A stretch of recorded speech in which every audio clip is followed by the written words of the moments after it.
తెలంగాణ రాష్ట్ర ప్రభుత్వ ట్రైకార్ కార్పొరేషన్ చైర్మన్గా నూతనంగా పదవి బాధ్యతలు స్వీకరించిన బెల్లయ్య నాయక్కు లంబాడ హక్కుల పోరాట సమితి వర్కింగ్ ప్రెసిడెంట్ సక్రు నాయక్ ఆధ్వర్యంలో సోమవారం నల్గొండ పట్టణంలోని అంబేద్కర్ భవన్లో ఆత్మీయ సన్మాన కార్యక్రమం ఘనంగా నిర్వహించారు. ఈ కార్యక్రమానికి నల్గొండ డీసీసీ ప్రెసిడెంట్ శంకర్ నాయక్ హాజరయ్యారు. ఈ సందర్భంగా బెల్లయ్య నాయక్ మాట్లాడుతూ తెలంగాణ రాష్ట్రంలో ఉన్న ప్రతి గిరిజన తండాకు, గిరిజన గ్రామాలకు, గిరిజన యువకులకు ఉపాధి అవకాశాలు, గ్రామాలలో మౌలిక సదుపాయాల కల్పనకు కృషి చేస్తానని తెలిపారు. రాష్ట్ర ప్రభుత్వం కేటాయించిన 350 కోట్ల రూపాయలతో ప్రతి రూపాయిని గిరిజన తండాలకు, గిరిజన గ్రామాలకు చేరే విధంగా తన వంతు కర్తవ్యాన్ని నిర్వహిస్తానని పేర్కొన్నారు. షెడ్యూల్స్ కోఆపరేటివ్ ఫైనాన్స్ ద్వారా వచ్చే లోన్లను నేరుగా లబ్ధిదారుల ఖాతాలలో పడేట్లు చూస్తానని హామీ ఇచ్చారు. ఈ కార్యక్రమంలో లంబాడ హక్కుల పోరాట సమితి రాష్ట్ర అధ్యక్షులు రాంబాల్ నాయక్, జాతీయ ప్రధాన కార్యదర్శి కోటియా నాయక్, మేఘావత్ సురేందర్ నాయక్, రాజేష్ నాయక్, శ్రీరాములు నాయక్, బీసీ రాజ్యాంగ సాధికారత సమితి working president Satish Kumar, SC ST విద్యార్థి సంఘ రాష్ట్ర అధ్యక్షులు కట్టెల శివకుమార్, లంబాడి సోదరులు, సోదరీమణులు మరియు తదితరులు పాల్గొన్నారు. అధ్యక్షుడిగా పనిచేస్తున్న ఒక రోజు ఉద్యోగం చేస్తుంటే 100 రూపాయలు దొరికిపోయింది మన దగ్గర.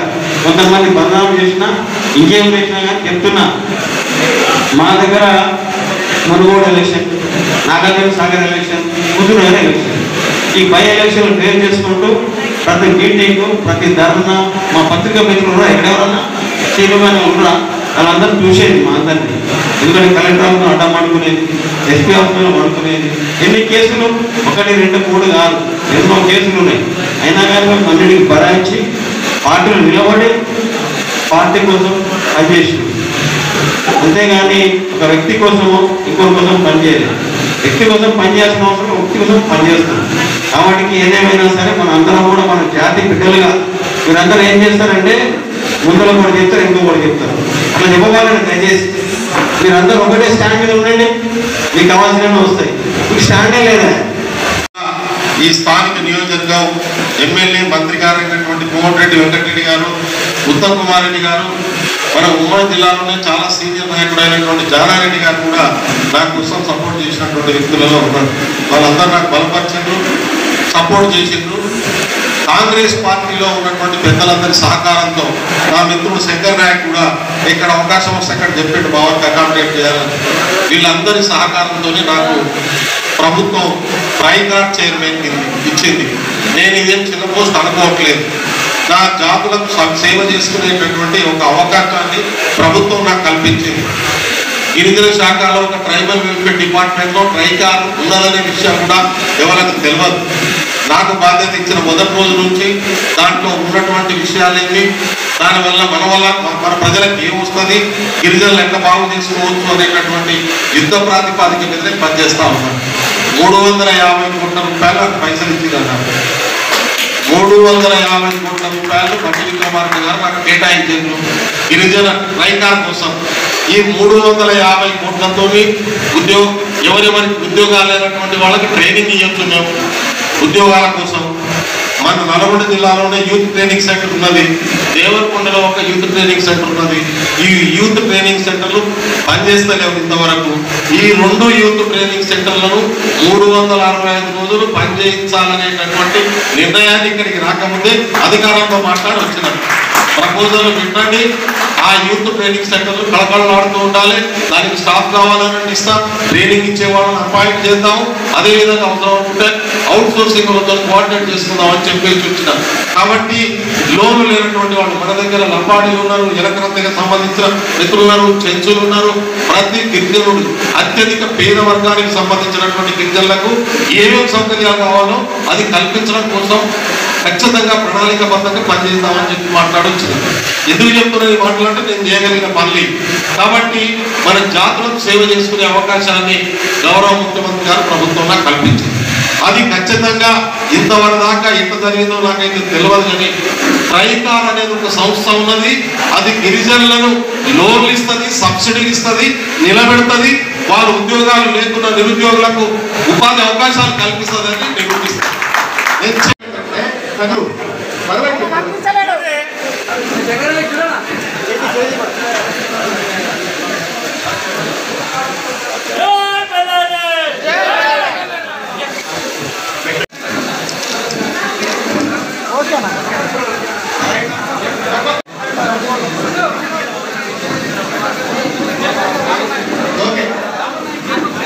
బాగా ఉంటది.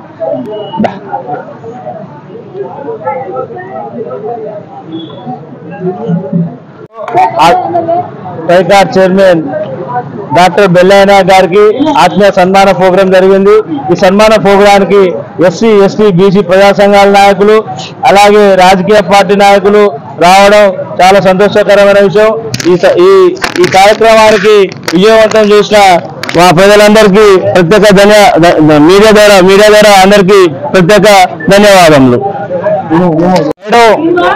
డాక్టర్ బెల్లయ్య నాయక్ గారు అదేవిధంగా ట్రైకార్ కార్పొరేషన్ చైర్మన్ గారికి మరి ఎన్హెచ్పిఎస్ రాష్ట్ర వర్కింగ్ ప్రెసిడెంట్ మరి సక్రు నాయక్ గారు అదేవిధంగా ఎన్హెచ్పిఎస్ తెలంగాణ ఉమ్మడి ఆంధ్రప్రదేశ్ కమిటీ ఆధ్వర్యంలో మన నల్గొండ జిల్లాలో మరి ఈరోజు డాక్టర్ బెల్లయ్య నాయక్ గారికి ఘనంగా మరి సన్మానం చేసుకోవడం జరిగింది. మరి బెల్లయ్య నాయక్ గారు కేవలం లంబాడీలకే కాకుండా ఎస్సీ ఎస్టీ బీసీ మైనార్టీ మరి అగ్రవర్ణ పేద బిడ్డలతో సహా అందరూ మేలు కొరకు మరి మా గౌరవనీయులు మందకృష్ణ మాదిక్ గారితో కానీ అదేవిధంగా అద్దంకి దయాకర్ గారితో కానీ అదేవిధంగా మరి ఆర్ కృష్ణ గారితో కానీ బహుజనుల పక్షాన పోరాడిన వ్యక్తి బెల్లయ్య నాయక్ అన్నగారు కావున మరి బెల్లయ్య నాయక్ అన్నగారు ఏ పిలిపించినా మా ఎస్సీ ఎస్టీ విద్యాసంఘ పక్షాన అన్న పిలుపు మేరకు మేము పనిచేస్తామని ఎస్సీ ఎస్టీ బీసీ మైనార్టీల ఐక్యత వర్ధిల్లాలని సందర్భంగా తెలియజేస్తూ జై భీమ్ సేవలాల్.